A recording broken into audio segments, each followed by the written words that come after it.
بسم اللہ الرحمن الرحیم۔ السلام علیکم۔ اکثر لوگ یہ شکایت کرتے ہیں کہ ہم نے وظیفے کیے اور ہمیں کوئی اس کا بینیفٹ نہیں ملا، یعنی وہ ہماری دعا جو ہے وہ پوری نہیں ہے۔ تو کبھی ہم نے سوچا کہ ہماری دعائیں کیوں قبول نہیں ہوتی؟ اس کے بہت سارے ریزن ہوتے ہیں۔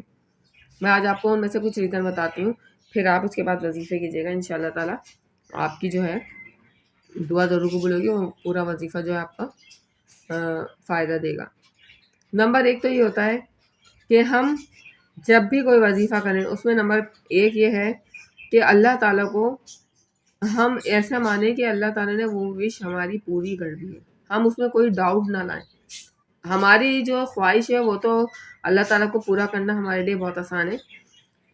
جیسے کوئی بھی خواہش ہو، ہم سوچ رہے ہیں کچھ اور جو ہے ہم دل میں یہ رکھ رہے ہیں کہ پتہ نہیں ہوگی یا نہیں ہوگی، پتہ نہیں، جب یہ لفظ ہم سوچتے ہیں کہ پتہ نہیں وہ خواہش پوری ہوگی یا نہیں، دعا پوری ہوگی نہیں، تو پھر وہ اللہ تعالیٰ اس ڈاؤٹ کی وجہ سے اس دعا کو قبول نہیں کرتا، کیونکہ اللہ تعالیٰ کہتا ہے مجھ سے جیسا گمان کرو گے میں ویسے ہی تمہیں دوں گا۔ اس لیے نمبر 1 تو یہ رکھنا چاہیے کہ جو آپ دعا کریں اللہ تعالیٰ سے پکا یہ رکھیں کہ وہ دعا جو ہے آپ کی قبول ہو چکی ہے اور وہ آپ کو چیز مل چکی ہے۔ سیکنڈ یہ ہے، جو آج کل ہمارے معاشرے میں بہت ساری یہ بیماری پھیلی ہوئی ہے، ہر دوسرے بندے کو، چاہے وہ چھوٹا ہو چاہے بڑا ہو، حسد۔ ہم حسد بہت کرتے ہیں، اور رسول وسلم نے کیا کہا ہے، ایک حدیث کا مفہوم ہے کہ حسد نیکیوں کو اس طرح کھا جاتی ہے جس طرح آگ لکڑیوں کو۔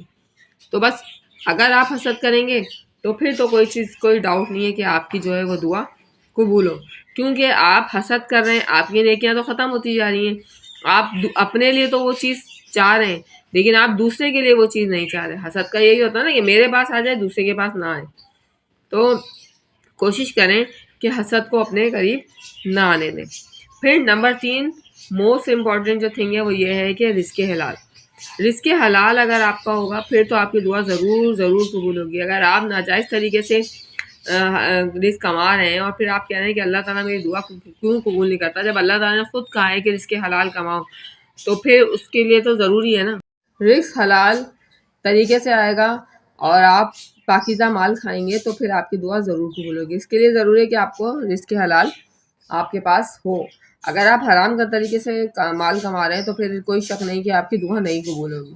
تو پھر آپ ایسا کریں کہ جب بھی آپ کو کوئی بھی دعا قبول کرانے ہے کہ اللہ تعالیٰ کے حکم پر چلیں اور رزق حلال کھائیں، تو آپ کی دعا انشاءاللہ تعالیٰ ضرور قبول ہوگی۔ نیکسٹ یہ ہے کہ چوتھا یہ ہے کہ آپ اپنے والدین کی، اپنے بڑوں کی عزت کرنا سیکھیں۔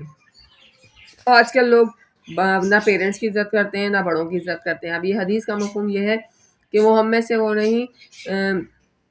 میں سے نہیں جو بڑوں کی عزت نہ کرے اور چھوٹوں پہ شفقت نہ کرے۔ ابھی حضرت صلی اللہ علیہ وسلم کا فرمان ہے، حدیث ہے، تو یہ بات ہے کہ اگر آپ بڑوں پہ سے ان کا احترام نہیں کریں گے تو پھر آپ حضرت صلی اللہ علیہ وسلم کہہ رہے ہیں ہم میں سے نہیں، یعنی مسلمان ہی نہیں ہیں۔ تو پھر اس لیے جب ہم دوسروں کا غیر ارادی طور پہ دل دکھائیں گے یا احترام نہیں کریں گے تو پھر ہماری دعا بھی قبول نہیں ہوگی اور ہمارا وہ وظیفہ کرنے کا کوئی مقصد ہمیں حاصل نہیں ہوگا۔ اور اسی طرح پیرنٹس، تو آپ لوگوں کو پتہ ہی ہے کہ ان کے کیا درجہ ہے، ان کو جو ہے آپ بہت احترام کے ساتھ رکھیں، عزت کے ساتھ رکھیں، ان کی خدمت کریں۔ پھر نیکسٹ یہ ہے 5واں کہ صلہ رحمی۔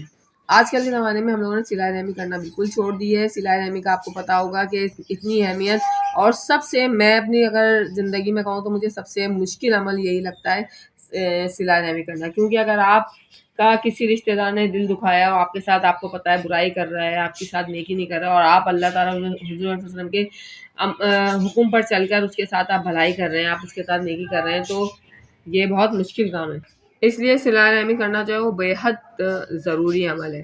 تو کوشش کریں کہ آپ کے اور رشتہ دار جو آپ سے ناراض ہیں، آپ ان کے پاس خود جائیں، ان سے معافی مانگیں، ان کے ساتھ بیٹھیں، ان کو تحفے تحائف دیں، جو بھی آپ کر سکتے ہیں کریں، تو اس سے آپ کی رزق میں اضافہ ہوتا ہے، عمر بڑھتی ہے اور بہت سے آپ کے بینیفٹ بھی ملتے ہیں۔ نیکسٹ پوائنٹ یہ ہے کہ آپ چھوٹی سی نیکیاں کرنا شروع کر دیں، جیسے پرندوں کو پانی ڈالنا شروع کر دیں، پودوں کو پانی ڈالنا شروع کر دیں، پرندوں کو دانہ ڈالیں، اور جو غریب آپ کو مل رہے ہیں راستے میں ان کی، یا کوئی بوڑھا ہے اس کو روڈ کراس کرا دیں، چھوٹی سی نیکیاں ہوتی ہیں، ان کو کیجیے، تو اس سے بھی جو ہے آپ کی جو ہے وہ وش مینیفیسٹ ہونے میں مدد ملتی ہے۔ میں نے آپ کو بہت سارے پوائنٹ میں بتا دیے، اب آپ اس پہ عمل کیجیے گا، پھر دیکھا گا انشاءاللہ تعالیٰ آپ کا وظیفہ جو ہے وہ قابل قبول ہوگا اور آپ کی وہ جو دعا ہے وہ قبول ہو جائے گی اللہ تعالیٰ کی بارگاہ میں۔ اللہ حافظ۔